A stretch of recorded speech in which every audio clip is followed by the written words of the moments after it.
Magandang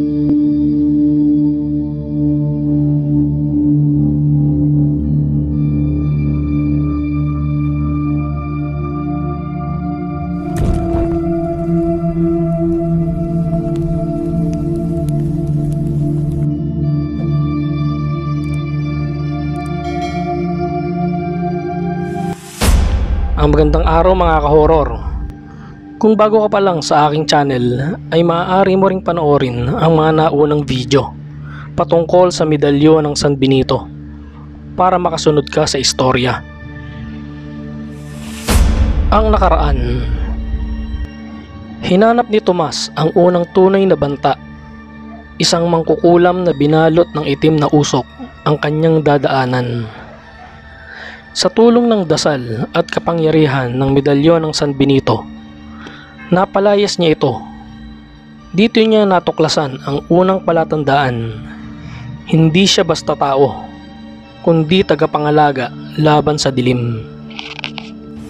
Ang gabi ay tahimik, ngunit sa puso ni Tomas may naglalagablab. Hindi niya alam kung takot ba iyon, kaba, o unti-unting pagkamulat sa katotohanan na ang buhay na alam niya ay isang piraso lang ng isang mas malaking kwento. Nang kumatok ang matandang lalaki sa kanyang pinto, agad siyang napabalikwas. Hindi iyon basta bisita. Ang kanyang mga matang tila nakakita ng libong taon ng dilim at liwanag, ay nagpapahiwatig ng lalim at panganib. "Tomas," anang matanda, "ako si Amang Lucio, isa akong dating bantay tulad ng lolo mo, at ikaw na ngayon ang huling tagapagmana." Hindi nakapagsalita si Tomas. Sa loob-loob niya, nais niyang tanungin kung bakit siya, bakit hindi ang iba, at ano ba ang ibig sabihin ng lahat ng ito. Pero hindi lumabas ang mga tanong. Ang tanging nagawa niya ay paupuin si Amang Lucio sa maliit niyang bangko. Naglabas ng dahon ng sambong ang matanda. Sinunog niya sa maliit na uling sa ibabaw ng luma niyang lata. "Hindi ito usok na pangtanggal lamang," wika niya. "Ito ay isang pananggalang. Ang bawat silid na aapakan natin ngayon ay dapat malinis." "Silid?" tanong ni Tomas. "Pero nandito lang tayo sa bahay ko." Ngumiti lang si Amang Lucio, sabay turo sa kwaderno ng kanyang lolo. "Hindi lang bahay ang tahanan mo, Tomas. Ang kwadernong yan ay pintuan." Napakunot ang noo ni Tomas.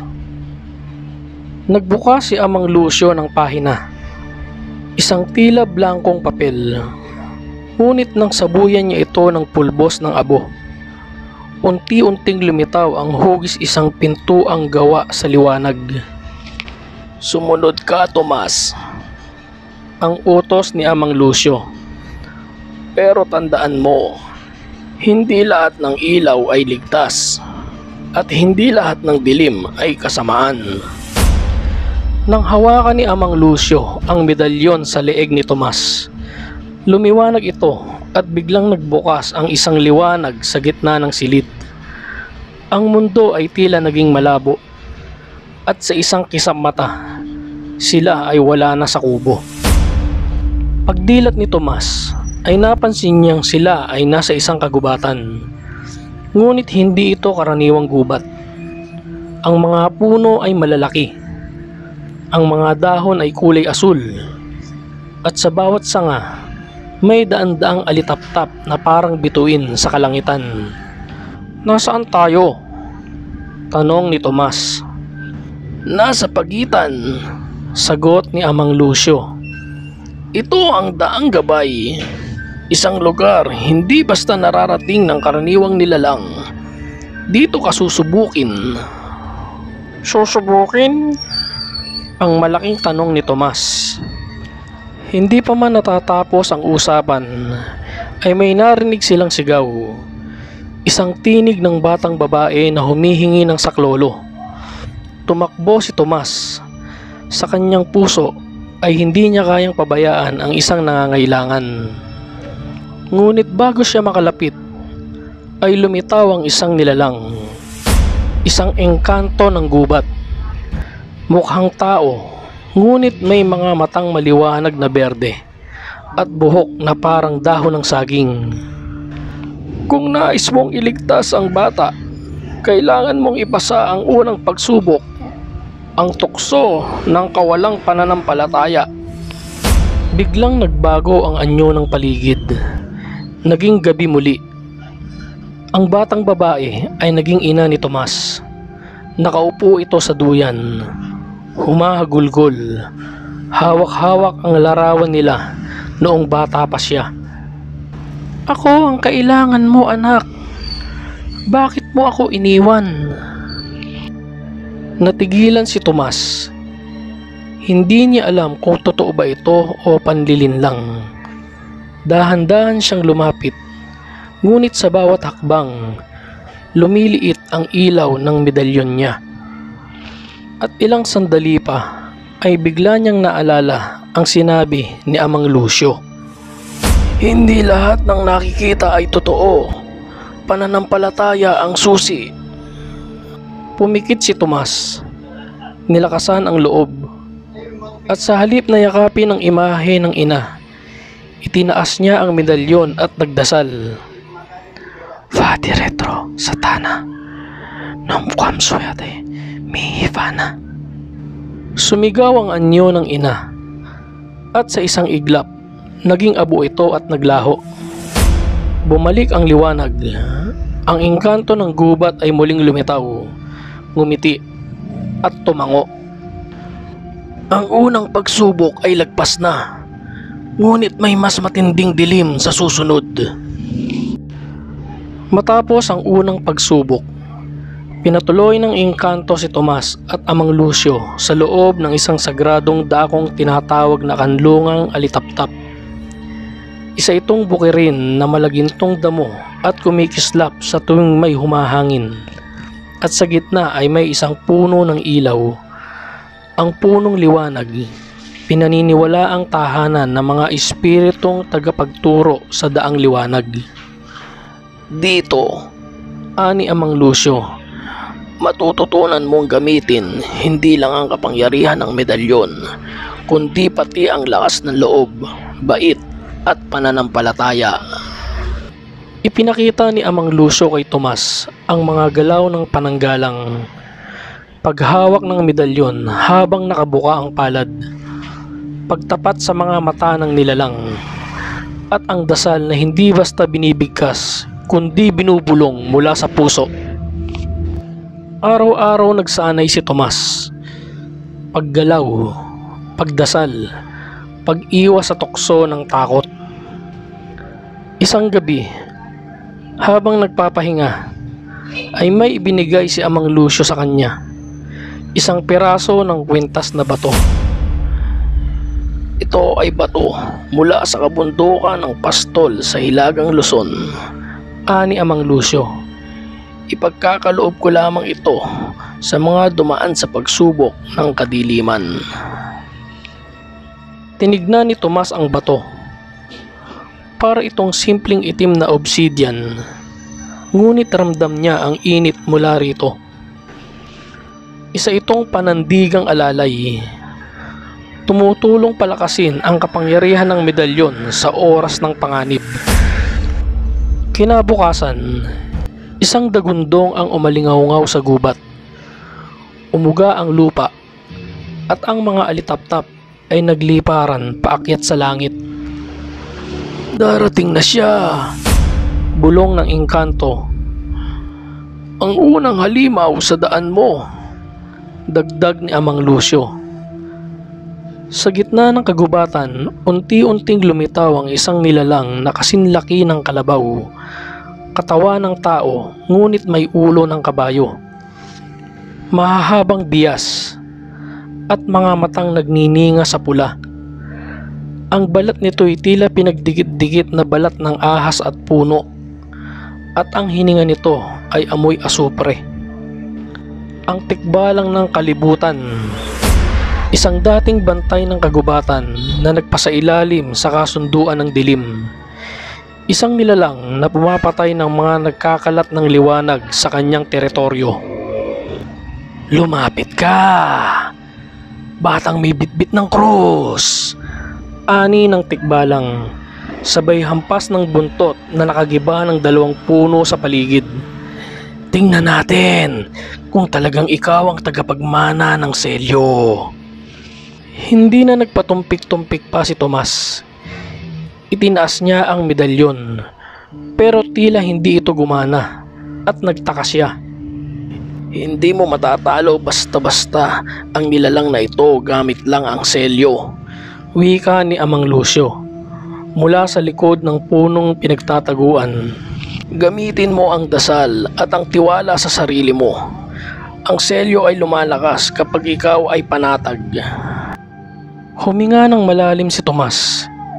Inalala ang mga dasal na tinuro ni Amang Lucio, sabay bigkas. "Crux Sancti Patris Benedicti, non dracosit me etux." Nagliwanag ang medalyon, ngunit hindi sapat. Humarurot ang tikbalang, mabilis, parang kidlat. Bago siya masakmal, itinaas ni Tomas ang batong itim at binigkas ang pangalawang dasal. "Sit me lux."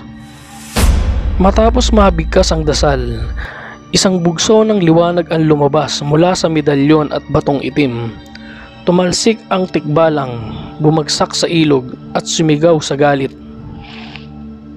"Hindi pa ito tapos, tagapagmana!" Sigaw ng halimaw habang tumatakbo palayo, sugatan at nanginginig sa liwanag. Humihingal si Tomas. Lasog-lasog ang kanyang damit. May sugat sa braso, ngunit buhay. Tumayo si Amang Lucio, lumapit sa kanya at niyakap siya. "Isa kang tunay na bantay, Tomas." Ngunit habang lumiliwanag ang paligid, may boses na muling lumitaw. Hindi na ito mula kay Amang Lucio, kundi sa isang hindi pamilyar pero malamig na tinig. "Ang tikbalang ay isa lang sa 7.